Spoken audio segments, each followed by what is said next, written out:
Hey, welcome to Aphrodite. I'm whispering because it's 5 o'clock in the morning and everyone else in my house is asleep.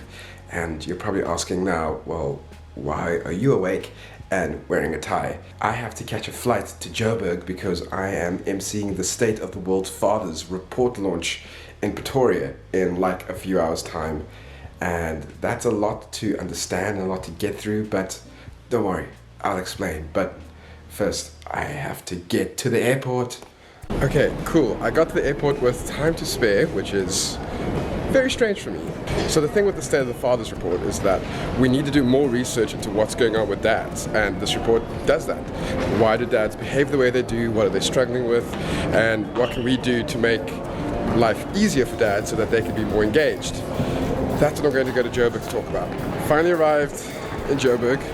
I hate flying so much. I don't know how these huge, massive bloggers do those traveling vlogs where they're in the airport, because I feel so self-conscious right now. Anyway, I have actually read a big part of the State of the Fathers report, which was released last week. And one of the big takeaways is that, on average, fathers and men in general work 50 minutes less per day than their wives.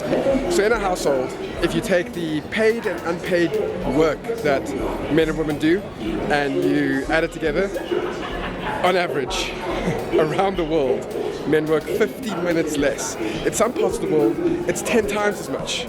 So there's still massive inequality. I don't know where I'm going. That 50 minutes is huge. It means that in a year, women work up to 3 weeks more than men do. Oh man, the shit button's coming undone. That's way too much chest. This right here is the actual report, and one of the other very interesting bits of research that this report talks about is the fact that of the hundreds of thousands of men that they surveyed, 85% of them said that they would have done anything to be more involved with the daily care that happens when a child arrives in the home, especially in the first few weeks and months. And yet we still have this huge gap when it comes to unpaid care in the home. Why is that? Okay, it's almost time for the launch to start. There's a lot of very serious looking people here. Oh dear, I'm gonna have to put my serious face on. How's this? Well, I just came out of 5 hours of talking to a bunch of incredibly smart, brainy people, doctors and professors and researchers. All of them are excited and focused on doing better research and finding more ways to support dads in South Africa. So that's really exciting and hopeful. But before we start answering some of these questions, we should probably kind of just go back and work out why it's actually so important to talk about having engaged fathers in this country in the first place. But right now I have to get myself back to the airport. Honestly, I don't even know where I am right now, so this might be tough.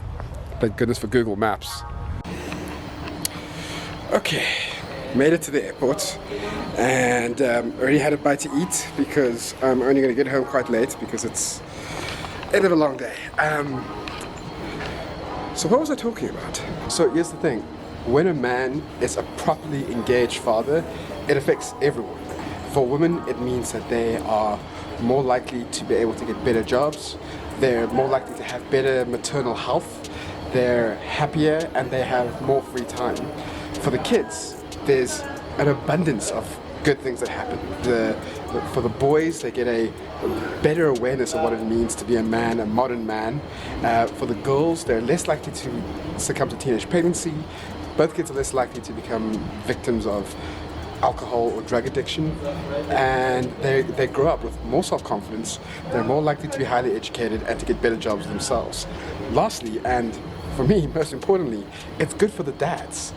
Dads who have been involved from the very beginning of their child's life report high levels of happiness and joy in their lives, and that's understandable, right? Any engaged dad will tell you that they're tired and they have no money and they have no free time, and despite all of that, they're really happy.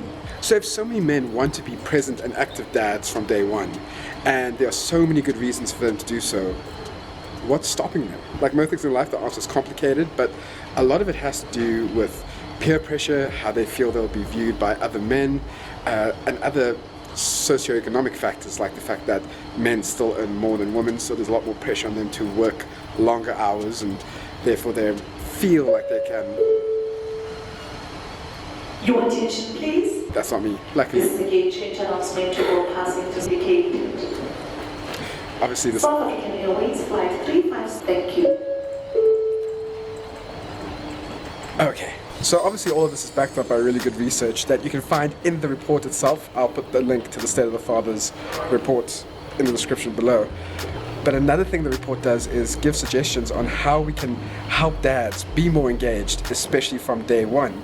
A lot of what they suggest are really big things, stuff that like civil groups should be doing and governments should be doing, things like changing legislation, putting more policies in place that help dads, like better paternity leave and that kind of stuff. And as a single person like you or myself, that can feel quite overwhelming, but we can help with those things, right? We can add our voices to the discussion. We can contact our representatives in government and say, hey, is paternity care a priority on what you're doing? Are you talking about it? Are you working towards better paternity care policies in government? We can put pressure on these people. Okay, finally back in Cape Town, and the air is so much sweeter at home. I wanted to tell you what you and I can do to help fix the problem of fatherlessness in this country, but there's this weird beeping that's happening every couple of seconds. It's coming back. There we go. I think I'll go home and then I'll tell you when I get back there. Okay, I am home and I've got the fire going and my cat's over there. All these things that make me happy. My biggest takeaway from the State of the World's Fathers report is really that change can happen when every individual father does his best to make that change happen. Because we're going to be the ones responsible for closing that 50-minute gap in our homes every single day. So that means that you have to take a real, honest look at yourself, at your life, and at the way your household functions, and ask yourself, am I doing enough? Do I live in an equal home? And if I'm not, what do I need to do to change that? And when I'm saying you, I really mean me. This is something that I have to do too. The second biggest thing you can do, I think, is to help change the narrative of unpaid care. We need to stop talking about unpaid care and emotional labor and carrying the mental load of households as something that is effeminate or just something that women do. It's something that we should all be doing. Because if we're saying that one of the burdens or one of the blocks to dads being actively involved with their children from day one is the social pressure they feel, where's that social pressure coming from? It's mostly coming from us, from other dads, from other men. So the next biggest thing you can do is to not be that guy that puts social pressure on other guys to be a man and to act like one. That's ridiculous. If we're going to use social pressure at all, it better be to urge more men to be better fathers so that the next generation won't have the same problems that this current generation has. Can I tell you why those two things make me really excited? They don't need a 10-year plan to do. You could do that right now. As soon as this video is over, you can go and think about your life and assess what you need to do, and you can make that change today, right now. That's awesome. Look, just to finish the video off, I do realize that if you're the kind of person that's watching an Aphrodite video and has been part of the Aphrodite community for a while, I'm probably preaching to the choir, but firstly, it's good to be reminded that this stuff is important. And secondly, good on you.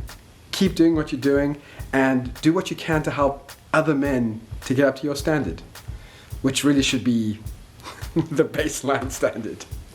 Anyway, thank you so much for watching this episode of Aphrodite. Thank you for coming with me on this journey and for allowing me to show you my fire. Come on. That's awesome, right? That's a good fire. Thanks for watching. Catch you soon. Aphrodite out.